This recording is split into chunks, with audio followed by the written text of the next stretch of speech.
لمناقشة هذا الموضوع يحضر معنا ضيفا في بلاتو الرئيسي السيد بدر الزاهر الأزرق، خبير في قانون الأعمال والاقتصاد. أهلا بك سيدي. مرحبا. إذا السيد الأزرق، كما تابعتم معنا في الروبورتاج، زيادة في معاشات تقاعد الصندوق الوطني للضمان الاجتماعي بنسبة 5% لفائدة المتقاعدين بأثر رجعي منذ يناير 2020، أي زيادة قدرها 100 درهم كحد أدنى و210 درهم كحد أقصى لكل متقاعد. بداية كنتسألوا معكم عن أهمية هذا الإجراء وفي أي سياق كيأتي تفعيل هذا المرسوم. أول شيء يجب التذكير بأن معاشات التقاعد خاصة في القطاع الخاص هي لم تشهد أي ارتفاع تقريبا من سنة 2007، وكذلك من أجل تسليط مزيد من الضوء على هذا الموضوع أن 83% تقريبا من المتقاعدين هم يتقاضون أقل من 3000 درهم، وفي بعض المرات أقل من 1000 تقريبا 1000 درهم، وبالتالي أن تدخل على هذا المستوى أظن كان تدخل نقدروا نقولوا اليوم أنه فعلا جاء في الوقت المناسب مقارنة بالسياق الذي يتسم بالتضخم وتدهور القدرة الشرائية، ولكن جاء متأخرا بعد الشيء. ولكن هذا أظن نحن الآن أمام مرحلة التنزيل، وهذا شيء جيد. الآن نقدروا نتداركوا هذه الفترة التي التزمت بالتأخر بين سنة 2019 تاريخ اتخاذ هذا القرار وبين بداية تنزيله الفعلي ابتداء من هذه السنة. إذا هذا السياق الآن السياق المتسم بالتضخم، المتسم بتدهور القدرة الشرائية، وهذا الأمر كما قلت يؤثر بشكل كبير ليس فقط على السكان الناشطين والذين لا زالوا يتقاضون أجورهم، بل هو أيضا يؤثر بشكل كبير على المتقاعدين، خاصة أن لدى المتقاعدين في المغرب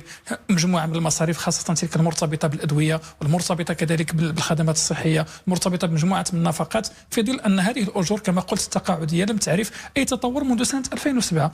إذا اليوم هذا التدخل، وإن كانت هذه المبالغ 100 درهم كحد أدنى و250 درهم كحد أقصى، هي تبقى متواضعة شيئا ما بحجم مقارنة بحجم التضخم الذي عرفته المواد والخدمات في المغرب، ولكن على الأقل سوف يساعد على الأقل هؤلاء الشيوخ على امتصاص جزء من هذه الصدمة، ويساعدهم على تجاوز بعض آثار هذا السياق المتسم كما قلت بالتضخم. إذا اليوم هذا الإجراء أظن هو في الاتجاه الصحيح، وأتمنى صادقا أن يتم تعزيزه بإجراءات أخرى تكفل على الأقل قدرة شرائية معتبرة خاصة للمتقاعدين، تكفيهم حاجياتهم خاصة كما قلت المتعلقة بالخدمات الصحية وبالأدوية. وأظن بأن هذا الإجراء يضاف إليه كذلك ورش الحماية الاجتماعية، وكذلك ورش المنظومة تحسين الخدمات الصحية عبر عصرنة وتحديث المنظومة الصحية. إذا هذا ورش متكامل فيه شق الحماية الاجتماعية وفيه شق الزيادات، وأظن أن كما قلت يجب المضي وتسريع تنزيل هذا القرار الأخير حتى يتسنى للشيوخ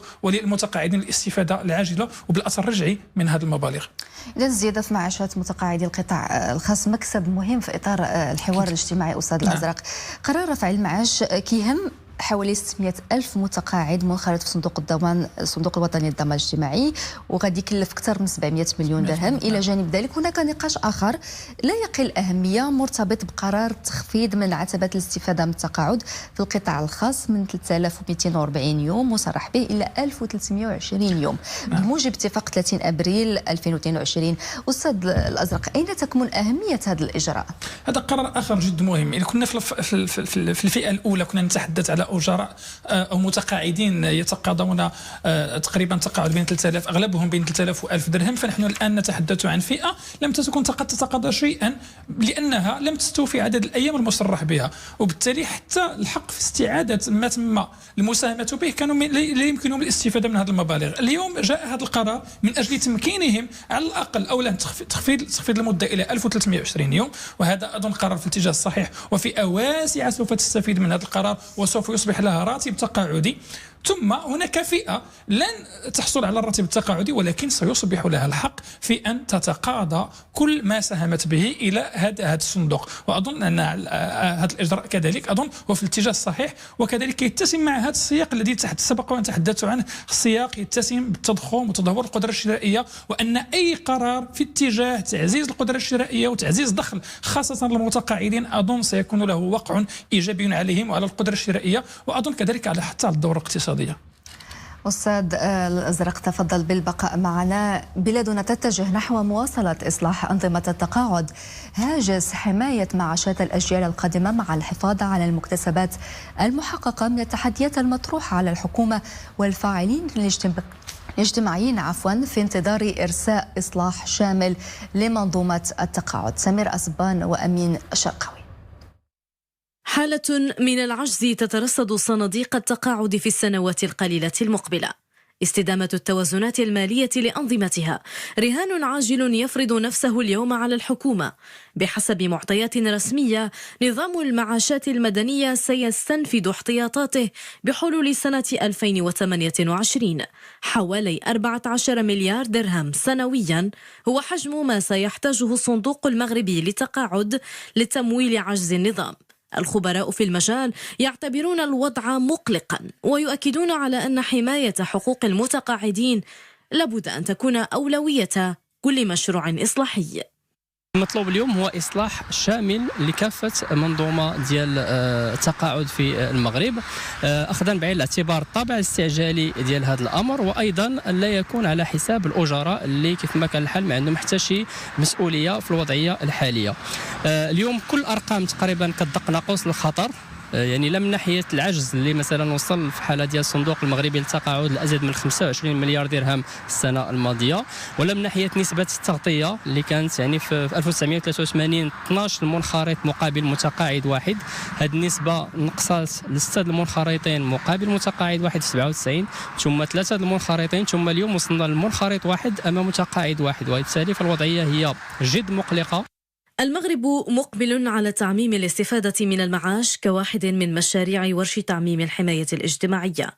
في أفق سنة 2025 من المنتظر أن يتم توسيع قاعدة المنخرطين في أنظمة التقاعد لتشمل حوالي 5 ملايين شخص يمارسون عملا قارا.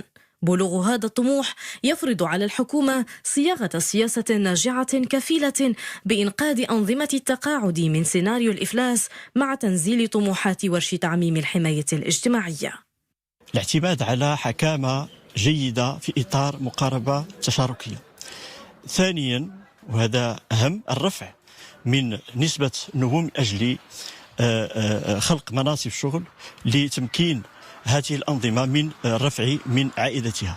وثالثا، استعمال أنجع وتوظيف أمثل لعائدات هذه الصناديق.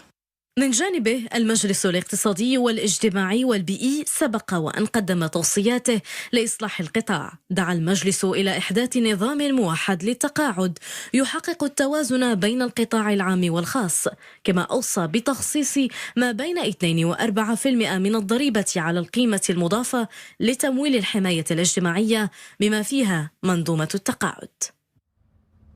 أعود إلى ضيفي في البلاتو الأستاذ بدر الزاهر الأزرق، الخبير في القانون الأعمال والاقتصاد.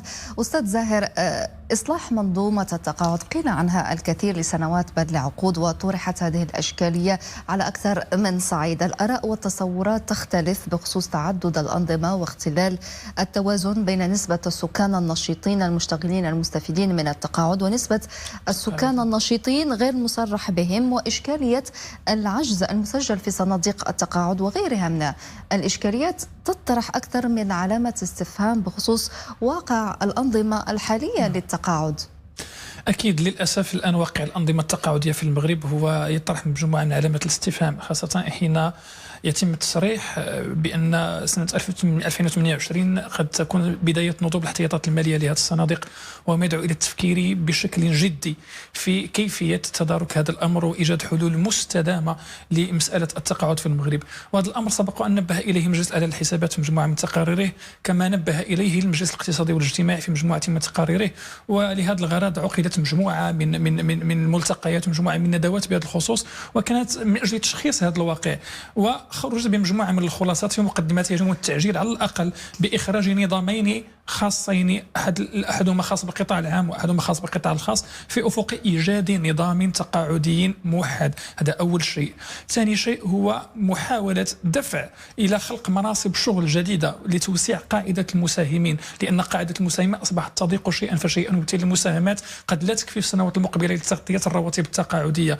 نفس الأمر بالنسبة لتدبير الأموال المتحصلة من المساهمات، تدبيرها في مجموعة من المشاريع الاستثمارية التي قد تعود بعوائد ربحية كبيرة على صناديق التقاعد وتمكنها من الاستجابه للطلب المتعاظم على الاجور التقاعديه. اذا مجموعه من الاجراءات يجب الان الانخراط فيها، خاصه نحن مقبلون على ورش الحمايه الاجتماعيه، على ورش الذي فيه ايضا بعد تقاعدي وتوسيع قاعده المنخرطين في الانظمه التقاعديه، وكذلك الاجراء العاملين الغير الاجراء الذين قد سوف ينخرطون في الصناديق التقاعديه. وكاخر رقم بخصوص العاملين الغير الاجراء هو 500,000 تقريبا خلال هذه السنه، وهو يوضح ان هناك اقبال على الصناديق التقاعديه. ولكن بالمقابل هذه المشاكل المرتبطه بالاحتياطات الماليه، المرتبطه بتعدد الانظمه، المرتبطه بعدد المستفيدين من تقاعد مقابل عدد السكان النشيطين، هو يطرح مجموعه من علامات استفهام ويدفع باتجاه ضروره التفكير في حلول مستدامه. قد تكون مجموعه من الحلول المعياريه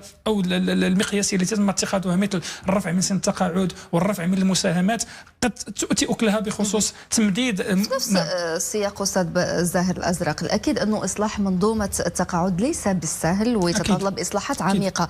هل تمت اليوم خارطه طريق واضحه معالم لضمان ديمومه صناديق التقاعد واستدراك العجز الحاصل؟ ايجاد ديمومه وايجاد حلول مستدامه اظن اليوم هو مساله الجميع، الكل معني بمساله التقاعد، لا الحكومه ولا النقابات ولا الفاعلين الخواص ولا الوزارات المعنيه بهذا الامر. يجب ان يكون هناك حل تشاركي، يجب ان يكون هناك تفكير تشاركي، لانه لا يمكن ان يتم الحل او حل مشكله صناديق التقاعد بالاعتماد فقط على التدخل الحكومي في هذا الامر. لا، يجب التفكير بطريقه تشاركيه وتدبير بطريقه تشاركيه. النقابات لديها اسهامها في هذا الامر، كذلك القطاعات العموميه لديها اسهامها في هذا الامر.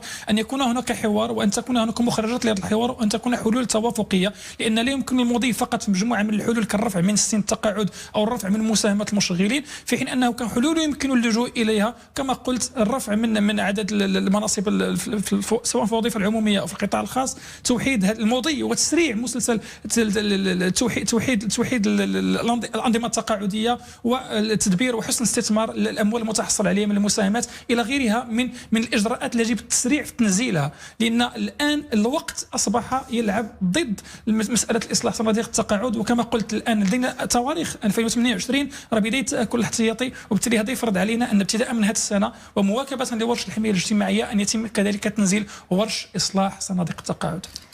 السيد بدر الزاهر الازرق الخبير في قانون الاعمال والاقتصاد، شكرا لك على كل هذه الاضاءات وحضورك معنا. شكرا لك. مرحبا.